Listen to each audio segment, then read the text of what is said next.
Muy buenas tardes. Queremos darle la más cordial bienvenida a este webinar. Knowledge Group. Tenemos 20 años tratando de transformar la educación en Panamá y pues en Knowledge Group ofrecemos soluciones educativas innovadoras, alineadas a estándares internacionales y de vanguardia. No solo hacemos eso, sino que también hacemos un proceso de acompañamiento y de capacitación que busca fortalecer las competencias de los docentes. Por ello, podemos decir que contribuimos con la transformación del proceso de enseñanza-aprendizaje en Panamá. Al final de esta imagen, ustedes pueden observar nuestras soluciones educativas, comenzando con Marshall Cavendish Education, que ofrece matemáticas y ciencias basadas en el método de Singapur, MindLab o Axelium. Ambas son metodologías que buscan desarrollar el pensamiento crítico en los niños a través de juegos de pensamiento, y a la misma vez, como se usan juegos de pensamiento, se desarrollan las habilidades de lenguaje de los niños, un método que es natural para ellos, que tienen para explorar el mundo. T-Box es una plataforma tecnológica.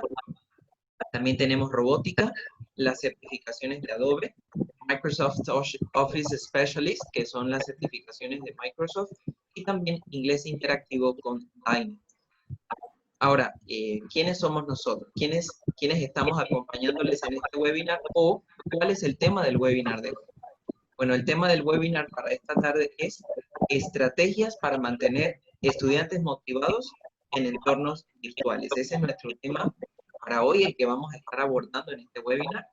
Y quienes estaremos con ustedes somos este servidor, Jonathan Ramírez, mi nombre, facilitador de pensamiento crítico de esta metodología que ya explicamos, MindLab. También soy licenciado en fonoaudiología, alteraciones de voz, habla, lenguaje, audición. Y también María José Barazarte, ella es la team leader de pensamiento crítico o MindLab aquí en Panamá. Y ella también pues es especialista en el área de educación. Tiene maestrías a nivel en el área de educación y principalmente pues tiene una licenciatura en filosofía también. Entonces, dejamos a María José Barazarte para que entonces inicie, pero antes de que María José inicie, vamos a recordar algunas instrucciones técnicas para este webinar y disfrutar el webinar al máximo. Entonces, en el área del chat vamos a solicitarles, ahora se los vamos a escribir también, que coloquen su nombre, su correo electrónico, el colegio desde donde nos visita. Eso es en el área del chat. Si usted tiene alguna pregunta sobre lo que vamos a estar hablando, entonces en el área que dice preguntas y respuestas, vamos a utilizarlas, esas dos de esas diferentes maneras. Y bueno, intentaremos contestar todas sus preguntas, pues debido a que tenemos muchos participantes, eso nos alegra por un lado, pero a veces no podemos responder absolutamente todas las preguntas. Haremos el mejor manejo posible para contestar todas sus preguntas. Ahora sí, los dejo con María José Barazarte y este interesante tema. Hola, buenas tardes a todos. En verdad, muchísimas gracias, Jonathan, por esa introducción. Y bueno, los felicito a todos por estar acá, porque eso quiere decir que están muy preocupados por mejorar y por buscar estrategias para hacer las cosas mejor en el aula de clase. Entonces, el día de hoy, bueno, hemos preparado algunas estrategias que funcionan para trabajar en un aula de clase, ¿no? Y sobre todo adecuándolas ahora a este entorno virtual, ¿no? Entonces, nuestro objetivo principal el día de hoy es ofrecerles estrategias pedagógicas para mantener la motivación de sus estudiantes en el entorno virtual. Eso es más o menos lo que nosotros vamos a trabajar el día de hoy. Tenemos algunas estrategias que ustedes verán que no son una cosa descabellada o que es del otro mundo, que es novedosa, muy novedosa, sino simplemente como recordar también nuestra labor docente y recordar o ver cómo de qué manera podemos encajar eso a esta virtualidad, ¿no? Bien, como este es un tema que tiene que ver con la motivación, yo no quería comenzar trabajando sobre las estrategias sin tocar este tema que es la motivación, ¿no? Y claro, yo no quiero entrar en profundidades con fundamentación de la teoría psicológica sobre lo que es la motivación, pero es importante que estemos claros qué es eso de la motivación, ¿no? La motivación es esa fuerza interior que a los seres humanos nos lleva a lograr metas. Entonces siempre nos decimos, ¿por qué hay personas que están más motivadas que otras? ¿Por qué hay personas que logran algunas cosas y otras no? O a veces nosotros mismos nos ha ocurrido que tenemos la motivación, queremos hacer algo, pero en el camino no lo logramos. Entonces, hay tres etapas en la motivación que son importantes, ¿no? La motivación te activa a tu conducta, a ti mismo, hacia una meta. Te dirige, es decir, busca la manera de que tú logres esa meta y finalmente te mantiene o te sostiene, por decirlo de alguna forma, como en un hábito hacia lograr esas metas. Entonces, la motivación es no solamente el moverme a empezar una acción, sino también el dirigirme y el mantenerla, el sostenerla en un tiempo determinado. Entonces, la motivación es bien compleja, como les decía, hay mucha teoría y hay mucho material para trabajar desde el área de psicología. Todavía se siguen haciendo muchas investigaciones sobre qué es la motivación y cómo sostener esta motivación. Pero efectivamente hoy nosotros lo que queremos es recordar que lo que queremos es que nuestros estudiantes estén realmente enganchados con nosotros en el aula de clase y que se sientan que están aprendiendo, que sientan que ese es el espacio del aula de clase de nosotros, va a ser un espacio para ellos, un buen espacio divertido, va a ser un espacio para aprender, para compartir entre todos buenas experiencias. Ahora bien, hay unas áreas de la motivación que son elementales de entender para poder comprender a nuestros estudiantes. Para explicar estas áreas, yo estoy recreando una historia de unos niños. Entonces tenemos a un niño que se llama Guillermo. ¿Qué conducta tiene el niño Guillermo? Bueno, como ven en la imagen, Guillermo es un niño que está a la defensiva. Es un niño que no quiere hacer las cosas que se le piden en el aula de clase. Pareciera que nada lo motiva a comenzar a hacer una actividad, a hacer una lectura, a hacer una tarea. Es un niño que encontramos que no parece que esté muy enganchado con nuestras clases. Tenemos otra niña en el aula de clase que se llama Susana. Susana es una niña que cumple con todas sus tareas, participa mucho en clase, siempre busca la manera de ganar puntos extra o de ganar algo de más, siempre quiere tener un récord muy bueno, quiere tener una buena puntuación, entonces siempre está al día con sus tareas y con lo que debe hacer. Tenemos por otro lado a otro niño que se llama Samuel. Samuel, este niño, es un niño que vemos que tiene un interés natural por las ciencias, siempre está investigando sobre biología, le gusta leer libros sobre biología, busca en internet sobre eso, está muy interesado en todo lo que tiene que ver con la NASA y hace mucha investigación por sí mismo, pero llega un momento a veces en el aula de clase que pareciera que no está muy interesado con lo que estamos hablando. Ya vamos a ir analizando qué ocurre con Samuel. Tenemos a otra niña, discúlpenme un momentito aquí que no la puedo ver, Daniela. Daniela es una niña que, parecida a Guillermo, está un poco a la defensiva, pero ella ni siquiera inicia. Y no inicia porque tiene un temor, tiene miedo a equivocarse y que se burlen de ella. Entonces ella hace lo contrario, empieza a burlarse de los demás o se burla de las tareas y de las acciones que se le mandan en clase. Y finalmente tenemos a un niño que se llama Ángel.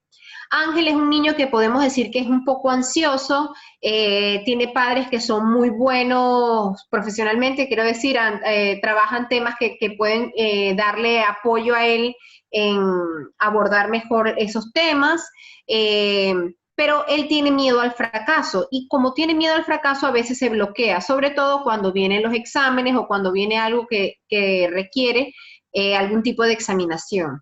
Entonces, ¿qué ocurre con estos 5 niños? Fíjense, en los 5 niños hay una carencia en alguna de las áreas de la motivación, incluso en la niña Susana, y ya vamos a ver por qué.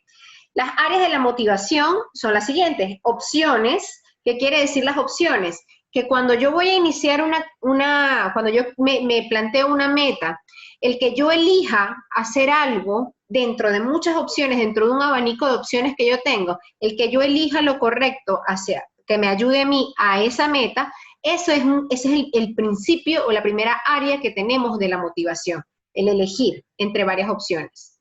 La segunda es el inicio, es decir, el comenzar. ¿Cuándo voy a comenzar? Imagínense una carrera de obstáculos. ¿Cuándo empiezo la carrera? ¿Cuándo voy a iniciar?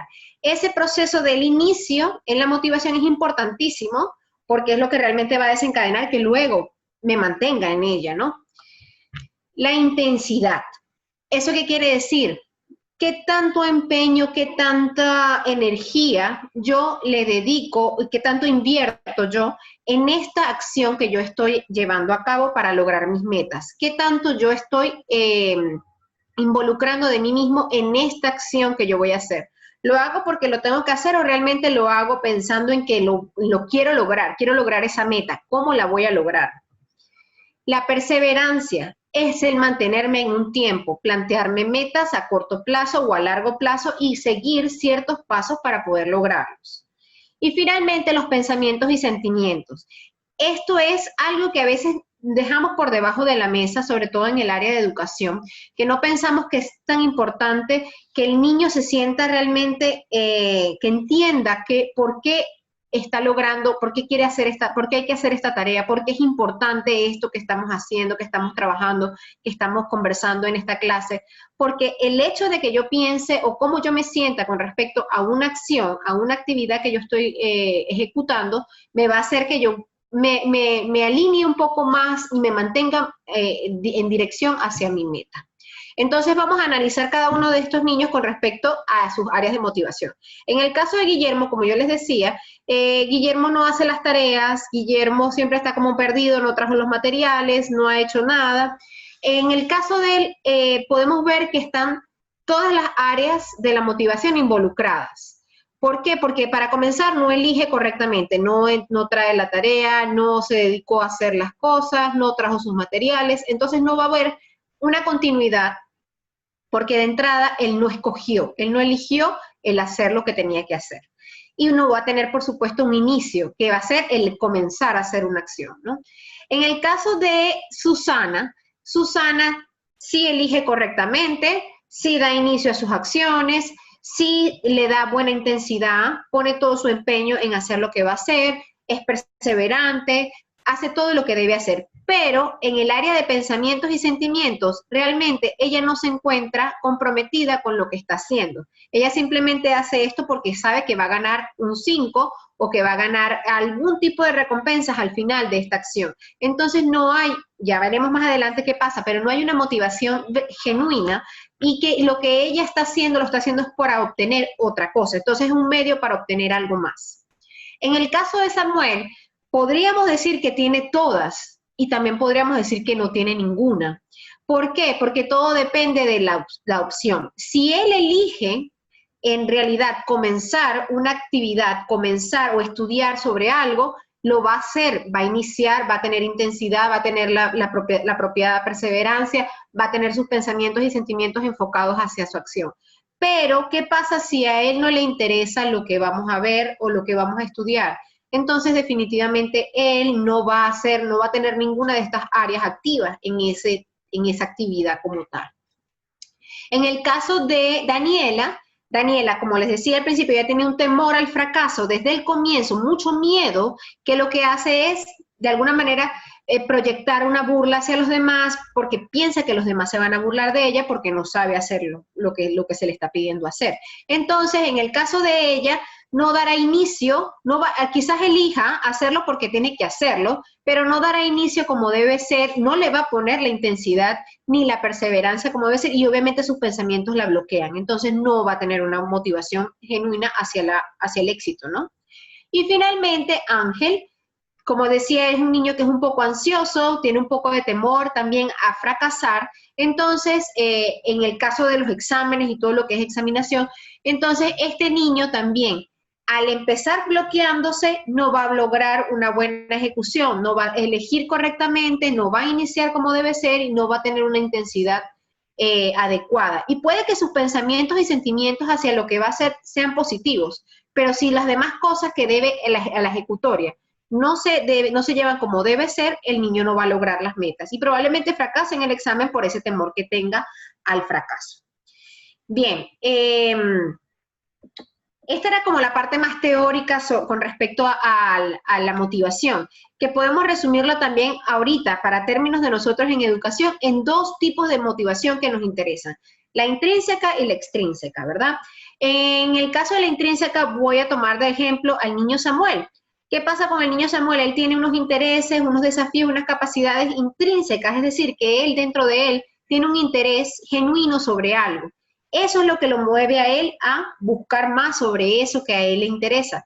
Piensen que cualquiera, por ejemplo, un deportista, cuando hace, vamos a decir, un nadador, que todos los días entrena para nadar, para que su ejecutoria sea mucho mejor, esa persona lo va a hacer con un interés genuino, lo va a hacer motivado a que él quiere lograr mejores resultados en sí mismo. No lo hace porque va a obtener otra cosa a cambio. Si lo llegase a hacer porque hay algo aparte que él necesita, por decir algo, un trofeo o un premio, que es al final lo que él realmente quiere, entonces el tipo de motivación va a ser distinta, que va a ser la motivación extrínseca. ¿Por qué? Porque se va a enfocar entonces hacia un objetivo que está externo a él, es decir, hacia una recompensa, o en otros casos también hago las cosas porque tengo temor al castigo, tengo temor a que me digan que lo hice mal. Entonces, están esos dos tipos de motivación, pero nosotros queremos en realidad que el estudiante cuando se acerca a un aula de clase, cuando viene al aula de clase, incluso ahora en la modalidad virtual,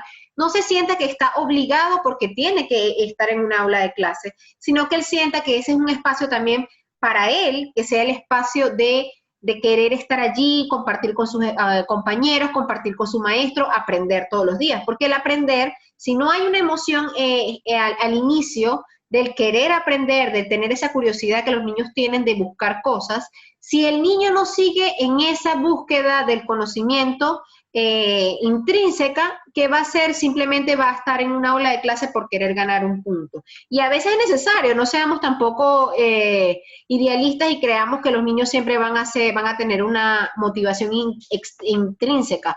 Es necesario de vez en cuando una recompensa o no digamos un castigo, pero sí ciertas consecuencias que van a ocurrir si, por ejemplo, no entregas una tarea, ¿no? Entonces hay que buscar un balance entre ambas. Pero no está muy bien que nada más nos enfoquemos, por ejemplo, en recompensas y castigos, que ha sido quizás lo que últimamente se ha llevado a cabo en educación, con las teorías conductistas y todo esto, que han llevado a que simplemente por obtener algo, entonces yo hago lo que tengo que hacer. Y debemos tratar de buscar en el fondo los intereses y las cosas que realmente mueven al niño a querer saber más sobre algo. Y eso es un poco lo que yo quiero traer hoy, y las estrategias de las que vamos a hablar van enfocadas hacia la motivación intrínseca, ¿ok? Entonces, ¿cuáles son nuestras metas el día de hoy? Nuestras metas el día de hoy es lograr que los estudiantes participen de manera productiva en las clases, captar su interés y crear un estado de motivación para aprender. Eso no solamente para nuestra clase, queremos que esto se logre para toda su vida, ¿verdad? Queremos desarrollar intereses individuales duraderos de manera que sean capaces de educarse a sí mismos a lo largo de la vida.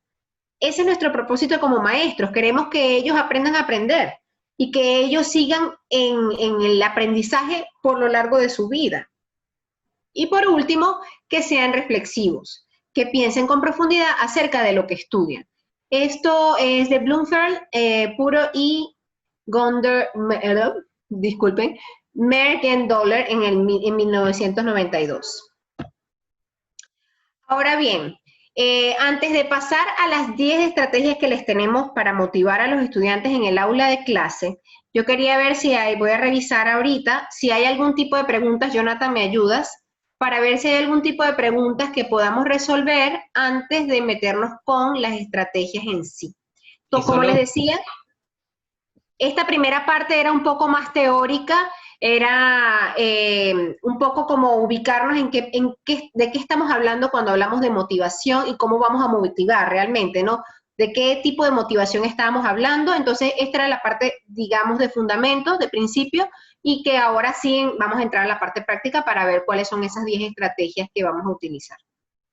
Muy Sí, bien, Jonathan. María José. Sí, teníamos una pregunta con respecto a los diferentes ejemplos que pusiste al inicio. Dice, el área de opción, es decir, en la categoría de esa opción dice, ¿podría referirse también a que él o ella pueda decidir cuál es la actividad que desarrolla o sobre lo que hay que aprender?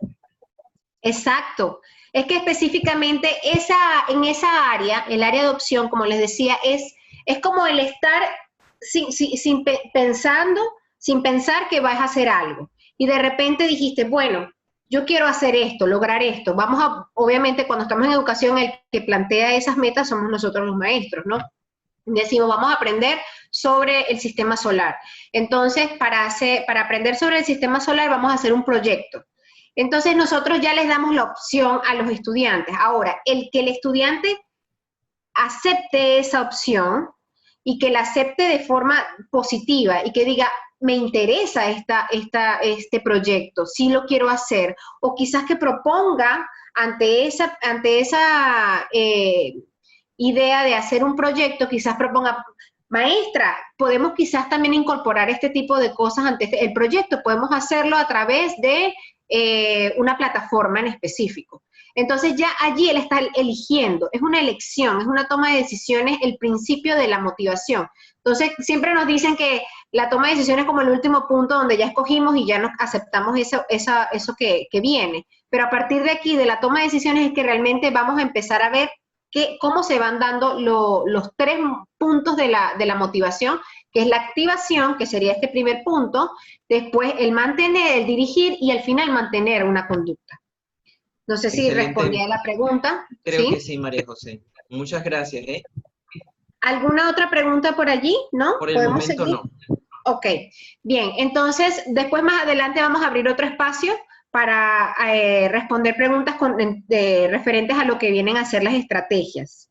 Entonces, como primera estrategia, que ustedes dirán, pero esto no es una cosa muy nueva lo que me van a decir, pero es muy importante, yo diría que es la más importante como docentes, es conoce a tus estudiantes. ¿Y qué quiero decir con esto de conoce a tus estudiantes?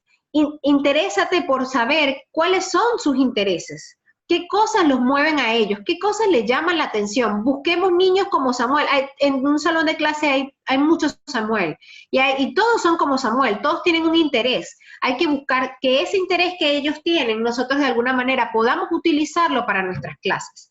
Hay niños en nuestras clases que les gustan los deportes, hay niños que les gustan mucho los juegos, hay niños a los que les gusta leer. Entonces, ¿cómo podemos ir incorporando esos intereses particulares? No quiere decir que todos en una sola clase, pero poco a poco irlos incorporando, porque así ellos se identifican con el maestro, porque están entendiendo que, oye, el profesor le importa cuál es mi interés, eso es importantísimo, ellos se sienten identificados, se sienten conectados, hay una empatía allí, y además que vamos a utilizar eso que a ellos les interesa para nuestras propias clases. Eso nos lleva un poquito más de trabajo, porque obviamente nosotros entonces tenemos que buscar cómo adecuar el contenido o lo que nosotros estamos trabajando, que tenemos que trabajar en nuestro currículo, con esos intereses que ellos tienen. Pero a veces es solamente incorporar quizás algún tipo de ejemplo o de algo que ellos han vivido con respecto a esas experiencias o esos intereses que ellos tienen, incorporarlo en el aula de clase. Entonces es importante que no nos olvidemos que nuestros estudiantes necesitan que nosotros sepamos quiénes son ellos. Y además, ahorita en este entorno virtual, tómense el momento, algo que los mantiene a ellos, que les gusta mucho, por experiencia se los digo, es dejarles al inicio de la clase un minutito, quizás un par de minutitos, dejarles los micrófonos abiertos y que ellos se saluden entre ellos y preguntarles también a ustedes, ¿cómo se sienten? ¿Cómo se sienten con respecto a la pandemia? ¿Qué han visto, qué estrategias están utilizando para sentirse mejor en casa? ¿Cómo lo están manejando? Los niños también necesitan, niños y adolescentes, ¿no? Y los humanos necesitamos ese tipo de interacciones. Y nosotros en un aula de clase, regularmente presencial, siempre se dan estos espacios. Hay un momento en la hora del recreo en donde te sentaste con los niños y conversaste con ellos, o antes de entrar al aula de clase en el pasillo, les preguntaste cómo te sentías, cómo te fue en el torneo que tenías de fútbol. Bueno, ahora nosotros tenemos que crear esos espacios, aunque sean breves, para preguntarles a ellos cómo están, qué quieren, qué les gusta, qué les interesa. Ese espacio es importantísimo para poder lograr tenerlos a ellos motivados en nuestras clases. La siguiente estrategia, apasionate por tu asignatura. El maestro que habla con pasión de su materia lo va a transmitir. Cuando tú eres, por decir algo, el profesor de matemáticas, pero tú hablas con pasión de las matemáticas, a lo mejor no necesariamente todos los niños te van a entender todo lo que tú quieres decirles, pero van a entender que tú estás enamorado de tu materia, y así como tú te enamoras de tu materia, eso se lo transmites a ellos. Entonces, siempre alguien cuando hace algo con pasión lo va a hacer bonito, lo va a hacer mejor, y a nosotros en educación siempre tenemos que buscar ser recursivos, es decir, buscar cosas que nos hagan las clases más dinámicas para hacerlas más didácticas.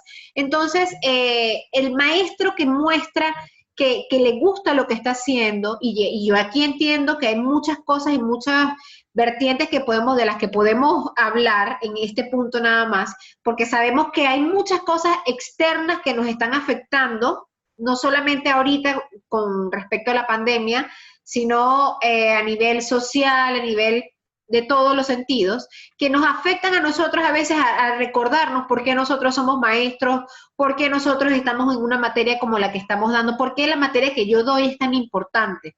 Si yo me planteo esa pregunta para mí, yo entenderé cuáles son las prioridades de mi materia, por qué yo creo que eso que yo estoy enseñando es tan importante para mis estudiantes. Al yo entender eso, al hacerme consciente otra vez, porque obviamente ustedes ya lo saben, pero al volverme otra vez consciente de eso, yo voy a buscar la manera de transmitir eso a mis estudiantes. Entonces, tomémonos el tiempo de hacer un momento de reflexión y recordar eso por lo que nosotros decidimos esta vocación, ¿no? Porque esta no es cualquier profesión, esta es una profesión de vocación, y es una profesión en la que el mayor sacrificio es realmente a veces no pensar en ti, sino pensar en el estudiante, y pensar de qué manera para él es más fácil entender esto. Si yo tengo que cantar, porque si esa es la manera en que el niño va a entenderme mejor, tengo que buscar la manera de que sea fácil para él, ¿no? Me ocurrió hace poco con unas maestras a las cuales asesoro, que me decían, ellas son de preescolar, me decían, pero es que no me siento muy cómoda cantando en este entorno virtual, cantando una canción para los niños, porque era para pre-kinder. Y entonces yo les decía, bueno, lamentablemente nosotros en un entorno presencial en la escuela lo hacemos, nos sentamos en el piso con los niños, cantamos, buscamos cosas, hacemos de payasito y todo lo demás. Ahora, en la virtualidad es complejo, ciertamente, porque sabemos que están los papás allí, porque no es el mismo ambiente, pero yo tengo que buscar la manera de que el niño sienta que sí, y que él lo vea como la mayor diferencia, y que todos cantamos aquí, y si me puse un sombrero de colores, me lo puse para ti, porque siento que de esta manera estamos todos compartiendo y va a ser divertido para ti, y si es divertido para el niño, mientras haya emoción, va a haber aprendizaje.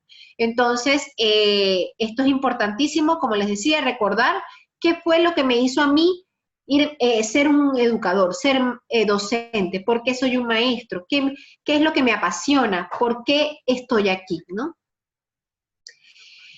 La tercera estrategia es individualizar la enseñanza, y hoy es un poco más, digamos, podemos decir que es un poco más sencillo en la virtualidad, porque la virtualidad nos limita, ¿verdad? En tiempo y en espacio. Entonces, tenemos clases, por ejemplo, en preescolar, en donde nosotros hemos dicho en las estrategias que hemos trabajado para preescolar, que recomendamos grupos pequeños. Realmente para una clase, incluso para primaria, la idea no es tener 40 o 50 estudiantes, la idea es tener grupos pequeños. En realidad, un promedio de 20 niños sería lo ideal. Claro, hay escuelas, vamos a estar claros que hay escuelas que no van a poder hacerlo por la cantidad de horas que tienen al día, por la cantidad de docentes y todo esto. Pero dentro de lo posible, creo que hay algunas que ya han concretado esto y que sí han dividido los grupos. Eso permite, por ejemplo, en preescolar, que la idea es trabajar con grupos menores de 15 niños, trabajar de forma un poco más individualizada. Es decir, tratar de darme cuenta si realmente todos los niños están comprendiendo en términos generales, preguntarles qué les ocurre cuando tienen la carita de que no, a lo mejor no estoy escuchando, no estoy entendiendo. Hay niños a los que el entorno virtual les afecta muchísimo, porque tienen quizás una hiperactividad, porque hay algo de atención allí. Entonces, ¿qué tengo que hacer? Pues tengo que preocuparme por cada uno de ellos, de que cada uno esté cómodo dentro de este entorno virtual y además que esté comprendiendo. Y yo sé que es difícil pedir más cosas a los docentes. Yo soy una de las que defiende capa y espada a los maestros hoy en día con toda esta virtualidad, porque sé el enorme esfuerzo que los maestros están haciendo por no solamente reaprender, porque les ha tocado usar recursos que no estaban habituados a utilizar, a buscar cómo dosificar esa información, cómo plantear clases que sean realmente dinámicas, y por eso es que vemos que cursos como estos que nosotros hacemos se llenan de profesores, porque realmente están interesados en aprender de nuevo o aprender cosas nuevas que les ayuden a ustedes en sus clases. Entonces, en la manera de lo posible, en la medida de lo posible, hay que buscar tratar de ir hacia cada uno de esos niños y entender cuáles son sus circunstancias. ¿Por qué no se están conectando? ¿Por qué no están respondiendo a los recursos que estamos utilizando de la manera que debería ser? ¿Qué está ocurriendo allí? Ahorita tenemos más comunicación con los padres, y los padres en casa son maestros también ahorita, de alguna manera, ¿no? Son nuestro apoyo. Entonces hay que buscar la manera de trabajar esto. Es difícil, como les digo, es difícil porque es un trabajo más para ustedes, pero esto definitivamente garantiza que haya un proceso más efectivo, ¿cierto? Otra estrategia que tenemos es la de trata con respeto y confianza. Siempre recuerden que es bueno escuchar lo que los niños quieren decir. Hay que darles el espacio para que ellos también opinen.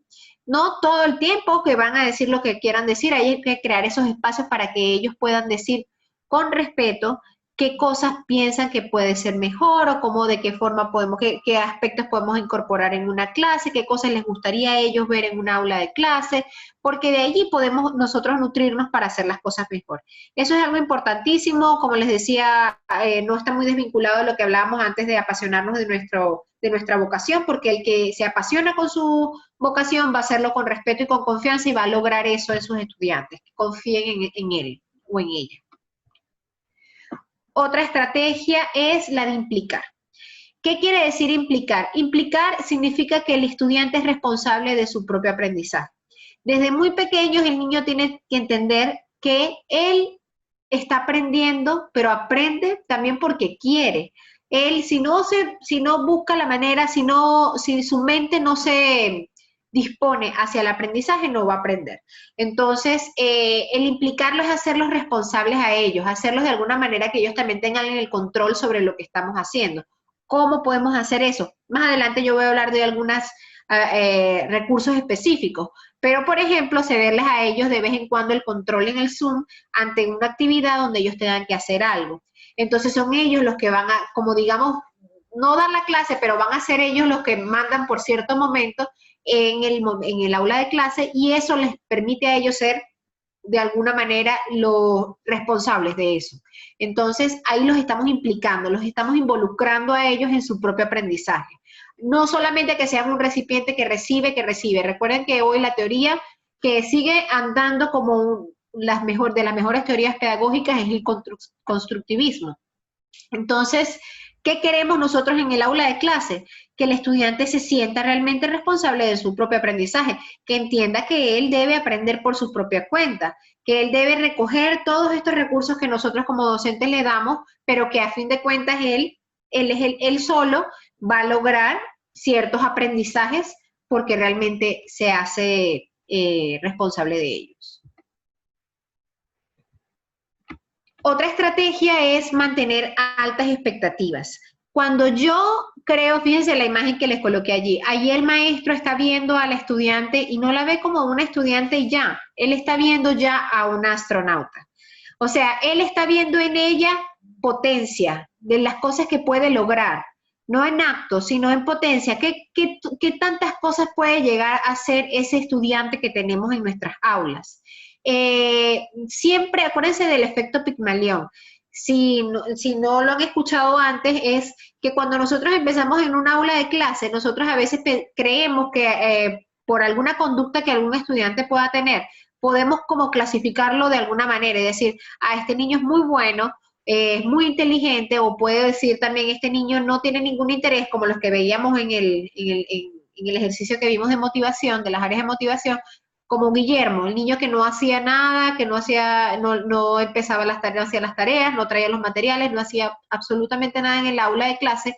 Allí a ese niño, si yo no me profundizo y veo cuál es la raíz del problema que tiene por el que no comienza o no mantiene una conducta, allí probablemente yo voy a juzgar y voy a decir, este niño es un mal estudiante, este niño es un niño problemático. Entonces, ¿qué pasa cuando ya yo catalogo, incluso mentalmente, incluso si no lo digo, qué pasa cuando yo catalogo a una persona de cierta forma? Siempre la voy a ver de esa manera. Entonces, no lo voy a ayudar a crecer, no lo voy a ayudar a mejorar. Pero, ¿qué pasa si yo cambio y pienso todo lo contrario? Esto se hizo en un experimento básico, hay mucha teoría sobre este efecto Pigmalión. Se hablaba de que en una universidad se les había dicho al profesor, le dijeron que el grupo con el que él iba a empezar era un grupo excelente, era un grupo que eran genios. Y el profesor cuando comenzó la clase iba mentalizado que el grupo eran genios. Le dijeron lo mismo le dijeron de otro grupo, que el grupo era terrible. ¿Y qué pasó con ese grupo? Ese grupo no logró avanzar. Y realmente no tenían certeza de que eran grupos buenos o malos. Simplemente hicieron este experimento para ver qué pasaba con las expectativas que tenemos con respecto a nuestros estudiantes. Entonces, recuérdense siempre esto, hay que buscar, hay que profundizar a ver cuál es la raíz o cuál es el conflicto por el que un estudiante no logra lo que nosotros queremos que logre.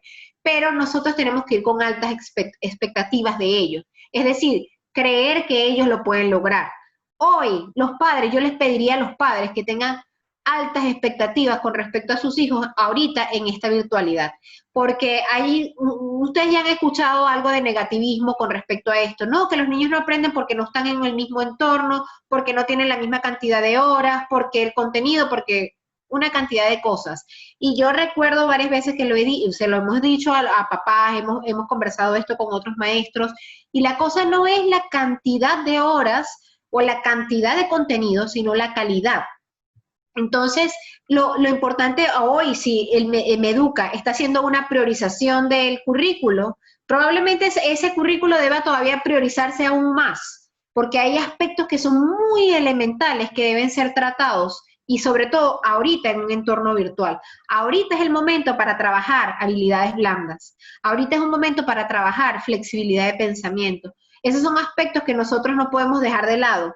Si como sociedad todos tuviéramos estas competencias bien desarrolladas, esta situación del COVID no nos hubiese agarrado como nos agarró. Probablemente hubiésemos estado mejor preparados para afrontar las cosas, ¿no? Nadie sabe, porque obviamente esto es incierto para todo el mundo y ha sido así para todo el mundo, pero definitivamente el desarrollar estas habilidades blandas es una prioridad hoy en día. Otra estrategia es aplicar aprendizajes, y lo que no se aplica no se aprende. Es decir, aprender implica el hacer, aprender a hacer también. Entonces, hay que buscar de alguna manera que lo que nosotros estamos trabajando en nuestras aulas de clase no sea simplemente teórico, que sea práctico, que se lleve a la realidad y que lo llevemos de alguna manera como una transferencia hacia la vida real. Que busquemos casos de cosas de las que aprendemos en el aula, una estrategia que aprendemos en matemática, que yo pueda después aplicarla y decir, con ejemplos, que yo puedo ver esto mismo en la vida real. ¿ok? Por ejemplo, si estamos trabajando aspectos sobre ciencias naturales, el tipo de relieve, tipos de piso, de suelo, vegetación, ¿cómo yo puedo quizás buscar relacionar ese tema con un tema de contaminación, la contaminación del suelo? ¿Cómo yo podría prevenir eso? ¿Qué cosas o qué acciones yo como estudiante o yo como nosotros como sociedad podemos hacer para evitar ese tipo de acciones? Entonces, buscando de alguna manera aplicar esos aprendizajes a la vida real, que no se quede solamente en la teoría, sino que pueda de alguna manera aplicarse y que se vean ejemplos claros que son transferibles a la vida real. La octava estrategia, ¿qué cosa predomina en nuestra materia, ahorita en nuestras clases? Y eso es una pregunta que yo les hago a ustedes para que es una pregunta retórica, para que ustedes mismos se pongan a reflexionar. ¿Qué predomina? ¿La memoria o la lógica? ¿Y qué quiero decir con esto? ¿Qué queremos nosotros? Lograr que el estudiante solamente se quede en un nivel, digamos, en la pirámide de conocimiento solamente en la parte de la memoria, o queremos que logre aplicar y que logre trascender a todo eso. Y claro, la lógica es importante porque ese es un aspecto que desde la escuela nosotros tenemos que ir trabajando, el razonamiento lógico. Solamente cuando comprendemos de qué forma nosotros podemos darle orden y sentido a las cosas a nuestro alrededor, es que podemos hacer cambios importantes, ¿no? Entonces, sabemos que muchas veces el contenido que tenemos necesitamos que los niños lo memoricen, pero también que comprendan que no es solamente memorizarlo, sino que le vean el sentido a eso, que vean la lógica que hay detrás de por qué yo tengo que aprenderme el concepto de fotosíntesis. ¿Cuál es la lógica de comprender eso? ¿Por qué es importante? ¿Por qué me hace sentido que esto sea de esta manera y no de otra? ¿Ok? ¿Qué es lo que vale la pena aprender? ¿Qué es lo prioritario? ¿Qué es lo más importante hoy? Más o menos de lo que veníamos hablando anteriormente. Ahora, la novena estrategia, hay que buscar variar los métodos de enseñanza. Es decir, no nos podemos enfocar solamente en un aspecto visual. Por ejemplo, ahorita se utilizan muchos recursos visuales. Hagan uso también de recursos auditivos, hagan uso de recursos bibliográficos de lectura, porque tampoco podemos descuidar la lectura. Entonces queremos que buscar la manera de que se vinculen todos, porque hay personas que aprenden de forma auditiva, otros visuales, otros kinestésicos, hay que incorporar movimiento en el aula de clase, hay que incorporar gestos, son cosas que deben irse variando y no puedo quedarme solamente de una sola forma. Quizás un contenido que yo estoy dando lo puedo empezar a hacer de una forma audiovisual, pero después debo incorporar otro tipo de cosas para que los niños que a lo mejor no son muy audiovisuales lo comprendan de mejor manera, quizás con un cuento, con un texto, porque hay personas que sí son más de leerlo, que otras personas son más de escucharlo, otras personas necesitan que les hagan un baile o que de alguna manera expresen a través de un drama o de un teatro o de algo para poder explicar ese contenido. Y la décima estrategia, como tal, de las estrategias grandes que tenemos acá, es crear un clima agradable. ¿Cómo creo yo un clima agradable hoy en día en mis aulas virtuales, en este entorno remoto? Porque, bueno, no es solamente aula virtual, porque no necesariamente damos clases a través de Zoom o de Meet o de Teams. Hay personas que también, por ejemplo, tienen que enviar videos porque están trabajando de forma asincrónica. Entonces, tienen que enviar videos, tienen que enviar material, módulos. Entonces, ¿de qué forma yo puedo crear este ambiente agradable? Bueno, como les decía anteriormente, utilizando, a los niños les encanta todo lo que viene a ser audiovisual, todo lo que es sonido y vista. Esto involucra muchas partes de nuestro cerebro, entonces tratar de buscar videos o canciones o recursos que son audiovisuales que sean de alguna manera inspiradores para ellos, que sean que les interesen, que llamen su atención, con colores, con animación. Este tipo de recursos funciona muy bien con los niños, desde muy pequeños hasta los más grandes. Y otro aspecto que es importante para crear el clima agradable es buscar recursos en Internet que funcionen como de gamificadores, es decir, de incorporar juegos en el aula de clase o de buscar algunas plataformas que son para evaluar, que parecen a especies de juegos que vas ganando coins, vas ganando puntos o vas ganando moneditas porque vas logrando ciertas cosas, ¿no? Hay plataformas como Geniali, están plataformas, algunas de juegos que les podría, si están interesados, dependiendo del nivel, me podrían decir y yo les puedo dar algunas donde hay juegos que están relacionados con el contenido que se está trabajando en las clases. Y otra cosa es hacer recursos que sean bien llamativos, utilizando PowerPoints o Google Slide, que sean interactivos, donde el niño pueda mover, donde el niño pueda quizás identificarse con algo que se está haciendo en la clase, ¿ok?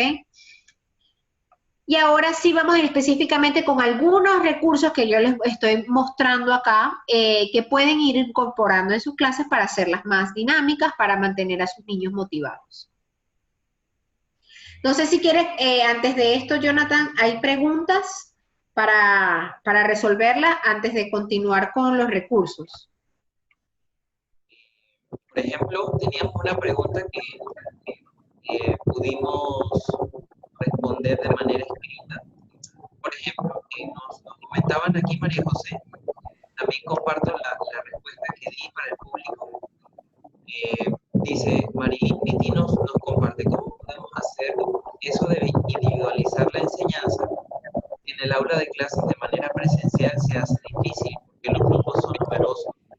Y ahora de manera virtual hay que atendernos, por ejemplo, de 3 a 5 grupos a la vez. Mi respuesta fue que, sin duda alguna, la verdad es que tenemos que admitir que hay objetivos que no podremos lograr en este formato virtual.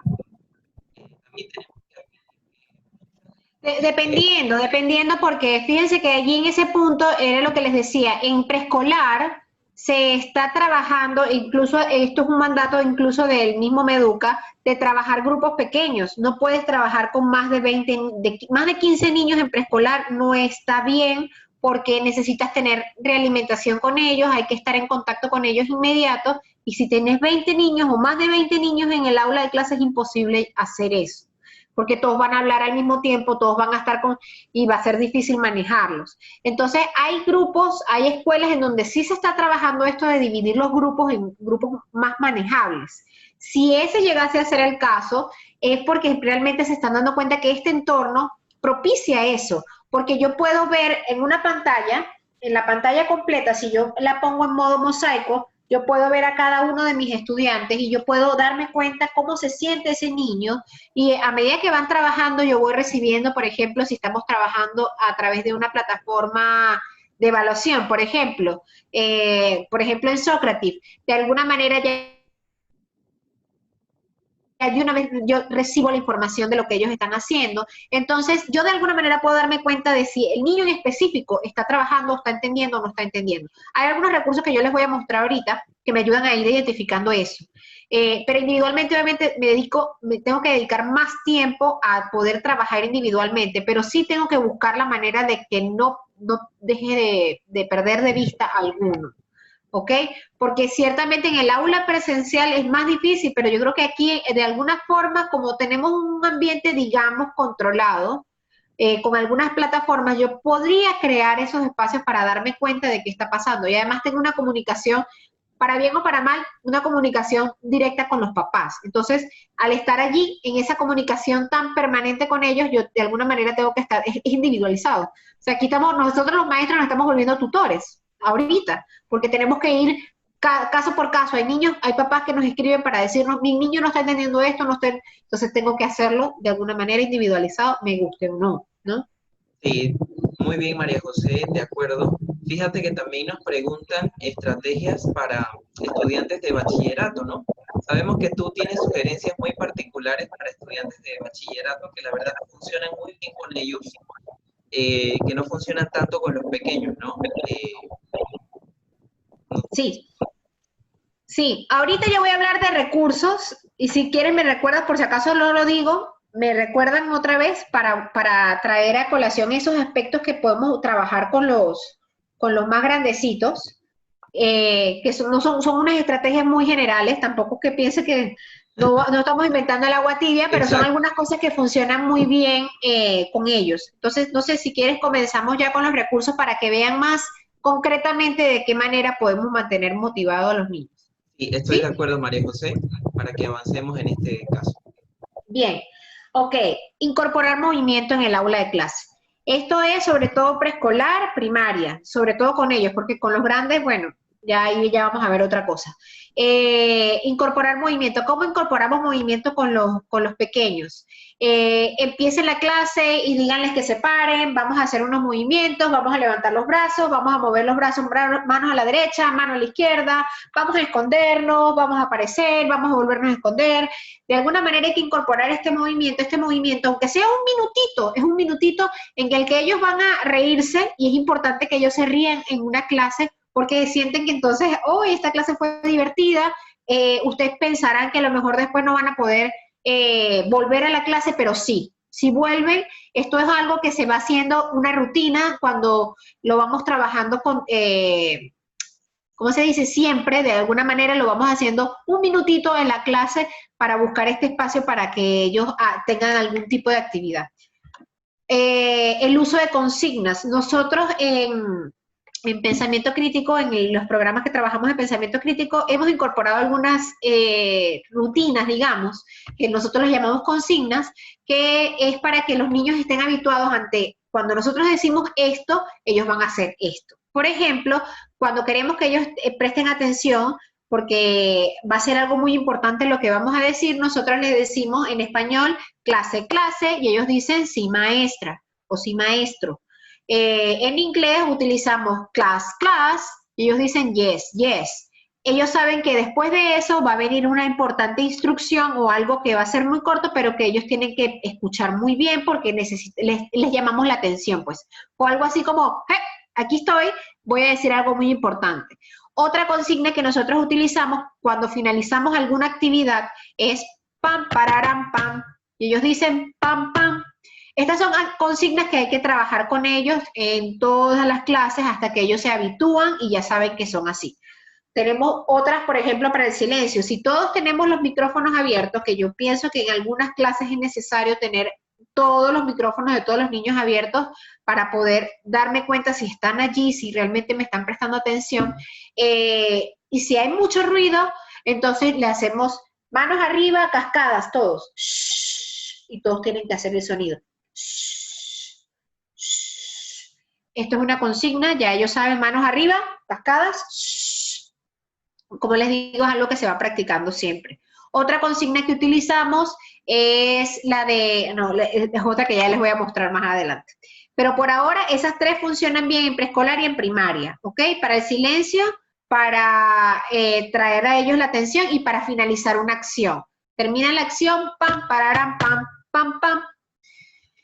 La interacción entre pares quiere decir crear espacios en donde ellos tengan que conversar entre ellos. Hay personas que tienen habilitados el Zoom, que es el pago, y ahí ya se pueden hacer hasta los grupos. Al hacer los grupos allí, el docente va grupo por grupo y puede dejarles a ellos ciertos proyectos o ciertas actividades que tienen que hacer en grupo, y ya lo que hace el docente es que va recurriendo a ellos. Pero la mayoría de los mortales no tenemos esa herramienta, entonces ¿cómo podemos utilizar, cómo podemos hacer la interacción entre pares? Entonces podemos darles cierta actividad. Fulano y fulano tienen que hacer, vamos a hacer, por ejemplo, en algo de historia.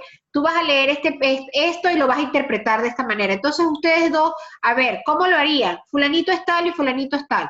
Entonces, cada quien ahí de alguna manera buscamos la interacción entre ellos, lo vamos haciendo por grupos pequeños, pero de 2 en 2, 3 en 3, allí en el mismo en el Zoom o en la misma plataforma que estamos trabajando, pero buscando la interacción entre ellos, que ellos mismos se contesten a ellos, no a nosotros, a ellos mismos, entre ellos mismos. Presentaciones dinámicas, recomendación, utilicen Genially, es una buena plataforma que es paga, pero también tiene su versión gratuita, permite hacer presentaciones bien dinámicas. Otra que está en verdad súper buena es los Google Slides, que realmente está muy buena para poder trabajar matemáticas, para poder hacer, porque hace las presentaciones allí y como se les puede mandar por el Classroom, si trabajan con Google Classroom, los niños pueden hacer las actividades en la misma presentación, ya a ustedes les llega como que ya ellos realizaron la presentación, se les puede incorporar muchas imágenes, muchos recursos. La verdad que con Google Slide hay todo un mundo para explorar. Entonces, los invito a que si no la han utilizado, es gratuita, solo tienes que tener alguna cuenta de Gmail para poder utilizar el Google Slide y es como un PowerPoint, pero te permite utilizar cosas más dinámicas. Entonces, y hacer cosas más, por ejemplo, si trabajan con el Classroom, que se les envíe directamente a ellos personalizado. Entonces, es bien interesante. Más adelante supongo que nosotros vamos a hacer alguna presentación con respecto a cómo trabajar Google Slides, cómo crear presentaciones dinámicas. Pero bueno, por lo pronto los invito a que vayan explorando eso. Otra estrategia que es de consignas es la del espejito espejito. Se las puse aparte porque esta es una estrategia que incorpora movimiento, incorpora consigna y es algo que puede funcionar para trabajar conceptos o temas muy importantes que vamos a abordar. Entonces yo les voy a poner un ejemplo de cómo podría yo incorporar el espejito y Jonathan me va a ayudar, ¿verdad? Jonathan, vamos a trabajar, por ejemplo, algo que yo siempre utilizo con los grados más pequeños en Mindlab, que es el programa que nosotros trabajamos de pensamiento crítico, el que ellos entiendan lo que es Mindlab, ¿no? Que es la materia, el programa que nosotros trabajamos. Entonces, yo voy a usar el recurso como si fuera niño, el niño Jonathan va a estar allí, va a ser mi espejito, porque él va a ser como el niño que está en mi clase, ¿no? Entonces, yo empiezo mi clase y les digo, espejito, espejito. Cada vez que yo diga espejito, espejito, ustedes tienen que repetir todo lo que yo haga y todo lo que yo diga. Entonces, por ejemplo, vamos a hacerlo. Espejito, espejito. Espejito, espejito. ¿Qué es Mindlab? ¿Qué es Mindlab? Mindlab. Mindlab. Es un método. Es un método. Paso a paso. Paso a paso. Que usamos. ¿Qué usamos? Para pensar mejor. Para pensar mejor. A través. A través. De juegos. De juegos. El espejito se rompió. Y allí, con el espejito se rompió, ya ellos no tienen no se van a quedar repitiendo lo que nosotros vamos haciendo o diciendo, porque a veces que hay niños que siempre quieren seguir todavía con el espejito. Este espejito se repite mucho, mucho, mucho. Lo importante es utilizar algo de gestos y de palabras. Eso ayuda a la memoria y podemos hacerlo con cualquier concepto que nosotros estemos trabajando. Eso sí, hay que pensárselo un poquito antes, a ver de qué manera, qué gesto voy a utilizar para que ellos memoricen tal cosa. Entonces, cada vez que yo diga esto, ellos van a saber que esto es, por ejemplo, suma. Cada vez que yo haga esto es la suma. Entonces, la suma de es tal cosa. Entonces, el utilizar los gestos con palabras ayuda a la memorización. Ellos se divierten. Esto sí hay que practicarlo bastante. No va a ser una sola vez como yo lo hice ahorita con Jonathan, yo lo haría por lo menos unas 5 veces para probar con él, con los demás, con los niños, que están memorizándose las palabras y que se están memorizando los gestos. Entonces haría unas sin palabras y que ellos me digan las palabras, yo hago los gestos, y haría otras en donde yo hago los gestos y ellos me tienen que decir, hacen las palabras y hacen los gestos. Entonces, se hace todo un ejercicio sobre eso. Puede que tome una clase que yo me tenga que dedicar a hacer esta estrategia, pero a largo plazo es algo que me ayudaría muchísimo porque la puedo ir repitiendo. No necesariamente con el mismo concepto, sino la estrategia, ¿ok? El buscar objetos en la casa, esto también es incorporar movimiento en el aula. Estamos trabajando, por ejemplo, grupos, entonces ya hablamos de atributos y de características, entonces yo les pido que busquen 3 objetos que sean similares. Entonces, tienen que buscar en la casa 3 objetos que sean similares, que tengan algo en común, o 3 objetos que parezcan que tienen algo en común, pero tienen algo diferente, o qué sé yo, sobre los temas que estamos trabajando, buscar objetos en la casa funciona muy bien, porque ellos, primero, no se aburren, están pendientes, están esperando que el maestro les diga que tienen que buscar algo, y además es buenísimo porque estamos haciéndolo interactivo. Otro recurso que yo estoy utilizando últimamente se llama la caja mágica, que puede ser una bolsita, en donde yo voy colocando quizás ideas que los mismos estudiantes me van dando o algunas que se me van ocurriendo. Por ejemplo, el día del sombrero, el día de la corbata, entonces que todos los niños tienen que buscar una corbata, pero todo eso lo voy metiendo en un papelito. Entonces, cuando tenga mi clase, yo puedo decir, al finalizar una clase, yo les voy a decir, ay, voy a sacar el papelito para ver mañana qué vamos a utilizar de la caja mágica. Entonces yo saco el papelito, ya ellos tienen que prepararse con esto que yo saqué del papelito, será lo que ellos tienen que usar el día de mañana. Tienen que buscar el objeto favorito. En el papelito dice buscar tu objeto favorito en la casa, que puede ser cualquier cosa, o un juguete, o puede ser un libro, o puede ser algo que, dependiendo del nivel en el que estemos trabajando, ¿no? Entonces, en esa caja mágica les digo yo que, o bolsa mágica, vamos a tener ideas que pueden ser ideas de ellos mismos o de recursos que nosotros podemos utilizar para incorporar algo que sea, es una tontería de tiempo lo que vamos a trabajar esto, pero que va a ser algo que a ellos les da ilusión, porque entonces tienen que buscar algo interesante en la casa, o preguntarle algo a papá, o, por ejemplo, en la caja mágica para el día de mañana, saco mi papelito. Aquí dice que tenemos que buscar un chiste. Entonces, un chiste corto.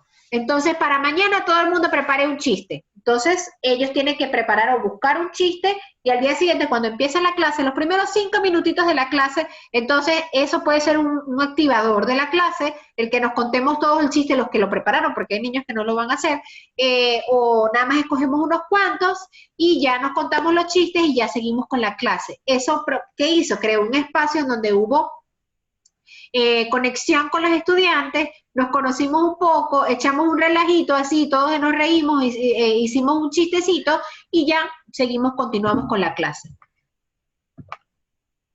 Como les decía, dentro de esa caja mágica pueden venir cosas así como que el día del disfraz, el día de un artículo especial, el día del sombrero loco, del peinado loco, y así todos van creando estas cosas para sus clases. Y como último, no, tengo 2 más, el darles control. Esto se los comentaba anteriormente cuando hablábamos de la implicación. El darles control puede ser al utilizar plataformas, por ejemplo, como el Zoom, el permitirles a ellos compartir algo en la pantalla, o el darles a ellos el control remoto de alguna actividad que puede ser quizás que hagamos un juego, nosotros docentes buscamos una plataforma de juegos y le permitamos a un niño en específico que nosotros vamos seleccionando que pueda participar, que pueda ser él el que juegue a través de nuestra página, de nuestra plataforma. Entonces, de esta manera, esto les encanta a ellos, sobre todo a los más grandes.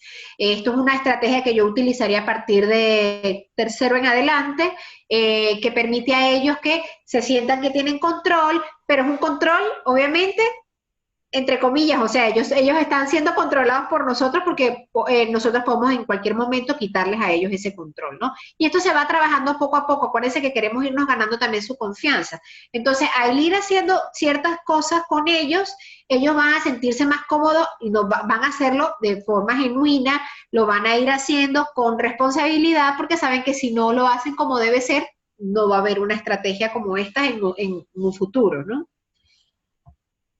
Y la última, buscar gamificación. ¿Eso qué quiere decir? Hacer las clases más de juegos, de ganar estrellitas, de ganar como si fueran un videojuego. Como hay muchas plataformas que se utilizan con esto, en donde se les hacen las evaluaciones a ellos mismos, como por ejemplo hay Kahoot. Kahoot.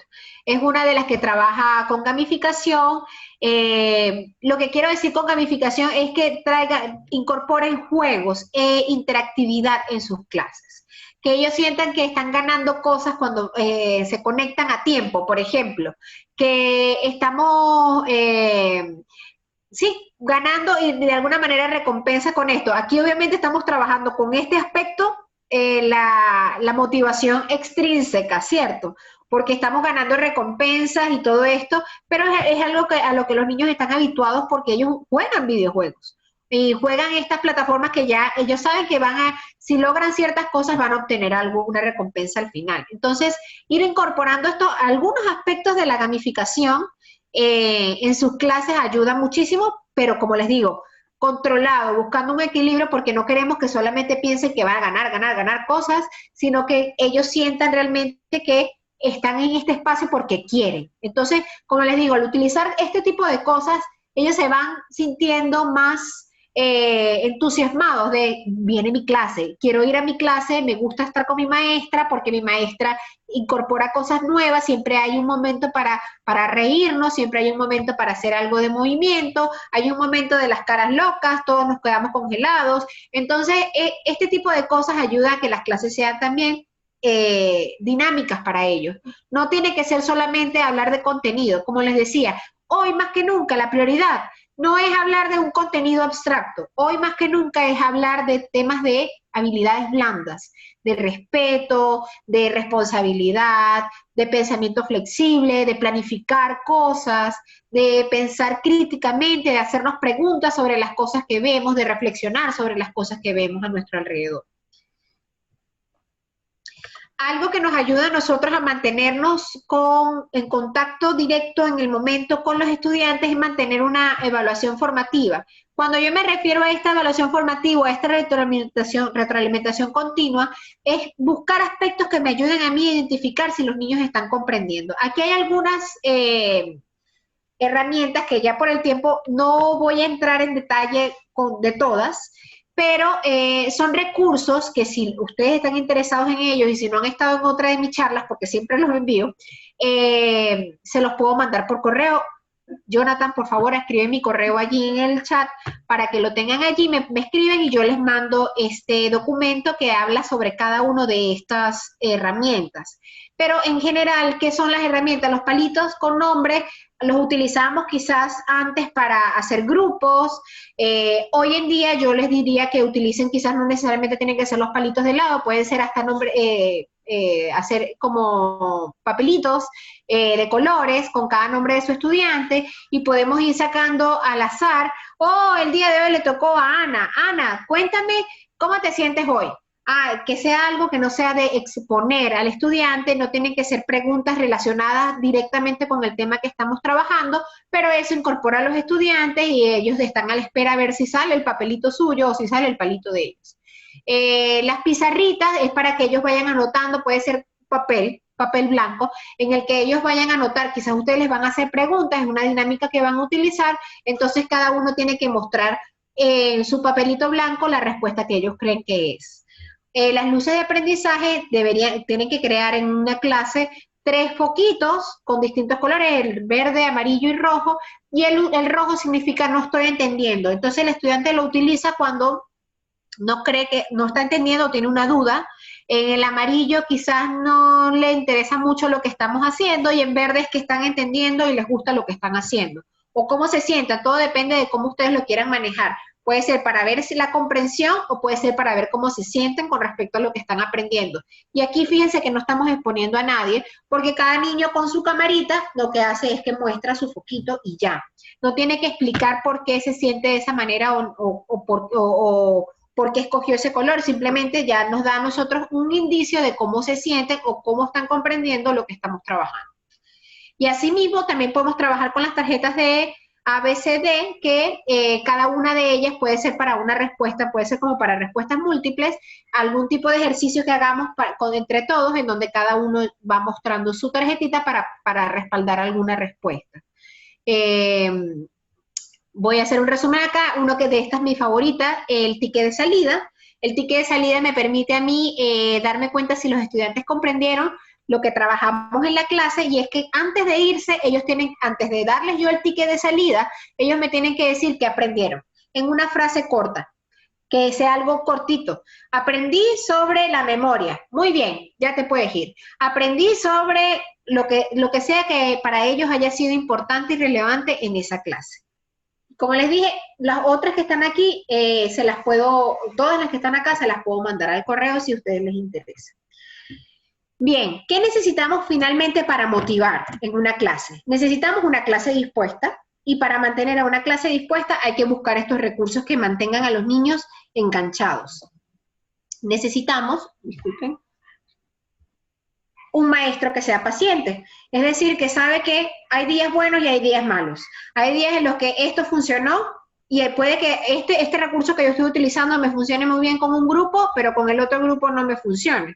Entonces, es un maestro que va a ir equilibrando el uso de estos recursos para ir probando, porque a fin de cuentas estas son cosas que se van de alguna manera practicando, ¿verdad?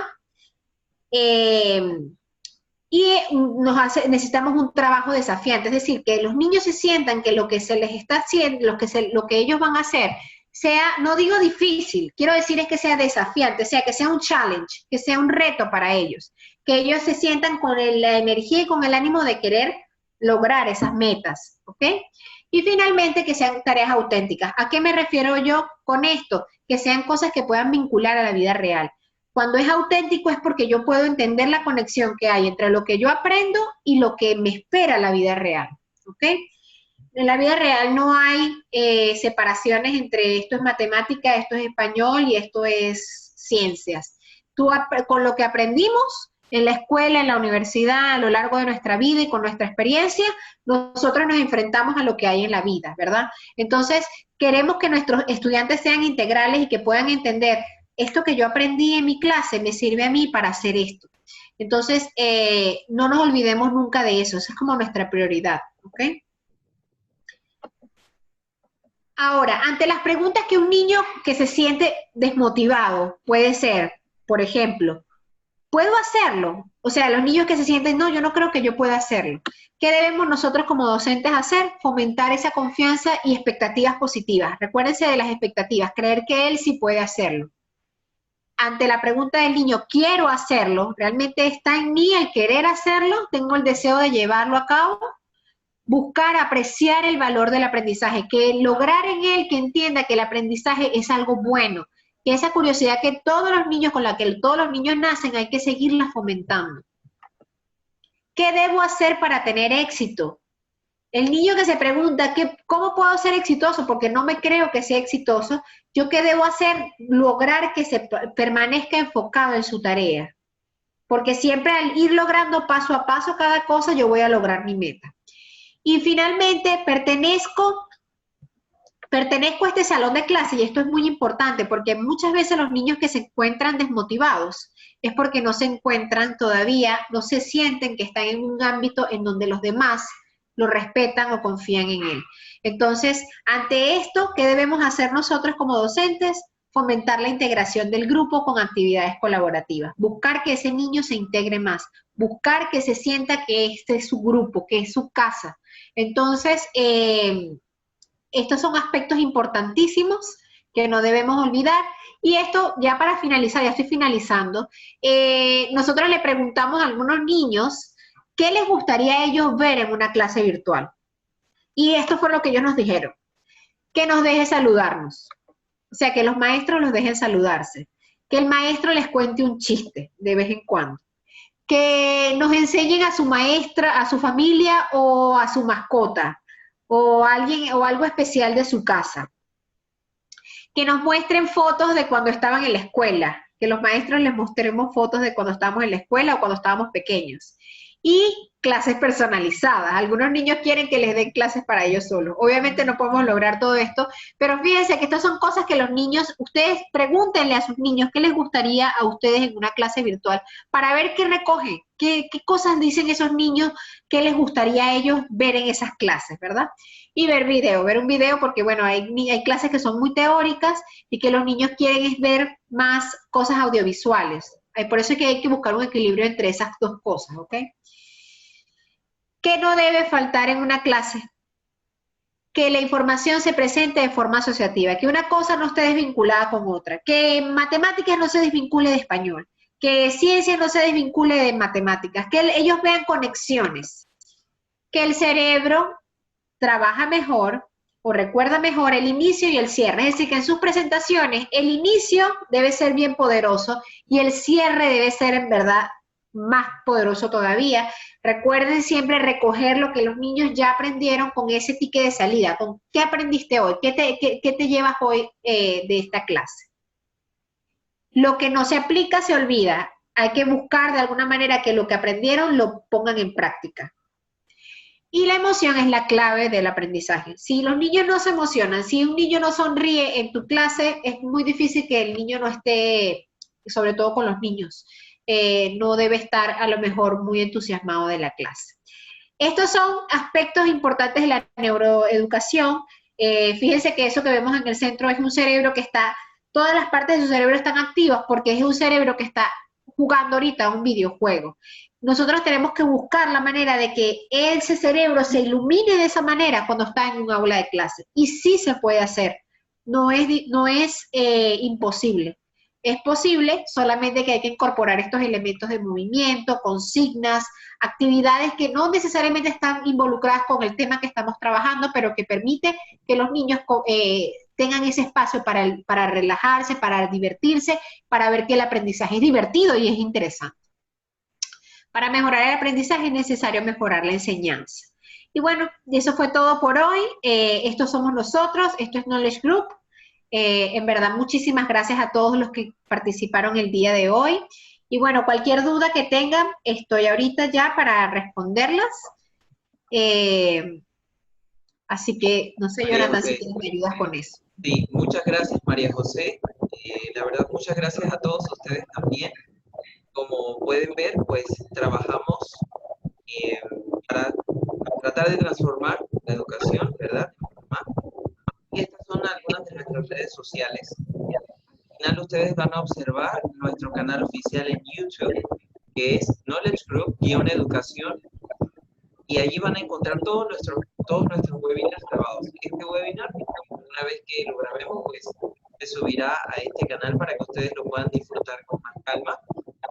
Y arriba ustedes pueden observar también nuestra cuenta oficial en Instagram, que es @knowledgegpty. Pueden tomarle una foto si desean. Allí es donde publicamos la información de todos nuestros webinars semanales, todos nuestros webinars futuros. Y allí entonces también encuentran el link de registro para cada uno. Recuerden que nuestras presentaciones o nuestros webinars siguen siendo gratuitos con el afán de apoyarnos, de esta red, digamos, de docentes, tratando de apoyarnos unos a otros en medio de esta difícil circunstancia. Somos conscientes de que quizás no pudimos responder todas sus preguntas. Pero me gustaría, sí que me quedé pendiente con los grandes. Claro. Y ya vi que tengo varias preguntas de eso. Una estrategia que funciona bien con los grandes, en verdad, con bachillerato, abrir espacios de discusión. Y discusión no sobre el tema en sí, buscar eso de que vinculemos el tema que estamos dando con la vida real, eso es clave para los grandes. Ellos necesitan ver que lo que están aprendiendo tiene aplicación en la vida real. Ustedes se lo preguntan a ellos y sé que ellos van a decirles, ¿para qué me sirve a mí aprender trigonometría? De alguna manera nosotros tenemos que buscar cómo conectar eso que ellos están aprendiendo con la vida real, que ellos busquen esa conexión con eso que está allí afuera. Ellos necesitan ese espacio para discutir. Hoy, con todo este tema de la pandemia, a los grandes les preguntan sobre lo que piensan ellos con respecto a todo lo que se ha manejado del COVID, y es interesantísimo escuchar a los muchachos grandes las opiniones que tienen con respecto a esto. Entonces, creen espacios para esa discusión con ellos.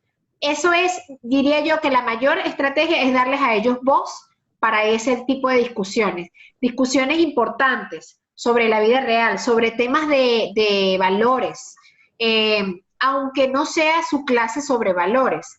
Estas son cosas que son importantes para trabajar en todas las materias. Entonces, esa sería mi estrategia fundamental con los grandes, darles a ellos la voz. Utilicen siempre cámaras abiertas con los grandes. no dejen las cámaras cerradas, que ellos dejen sus cámaras cerradas, siempre abiertas.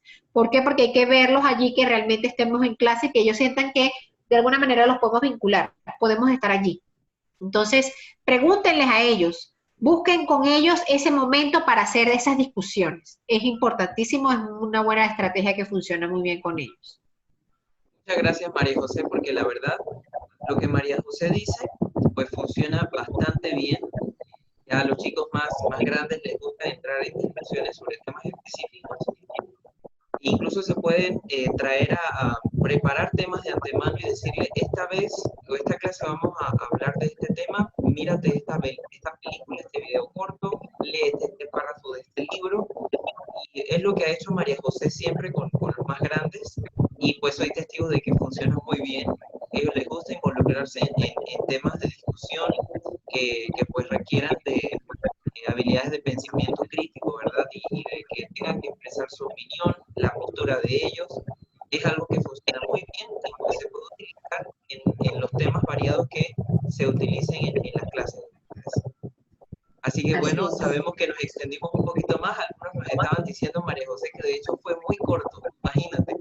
Sí, Así que y yo pensaba que hoy íbamos a terminar a las 5 en punto, no he podido hacer un no lo webinar de logramos. 1 hora. No logramos la meta de las 5 puntos, pero bueno. Gracias Sí, por la verdad bueno, por estar aquí con nosotros. Eh, Intentamos tratar de siempre buscar estrategias que nos funcionen y que puedan ayudarles a ustedes también. Recuerden que somos Knowledge Group, estamos aquí para eso. Nuevamente nuestro webinar va a quedar grabado en nuestro canal oficial de YouTube. Pues sigan estando pendientes de nuestras publicaciones para que puedan inscribirse a los webinars que sigamos haciendo mientras las circunstancias nos permitan. Muchas bueno, gracias, muchas María gracias. José. Muchas gracias, Jonathan, muchas gracias a todos por participar y bueno, mis mejores deseos para todos. Hasta luego. Que tengan excelente tarde. Adiós.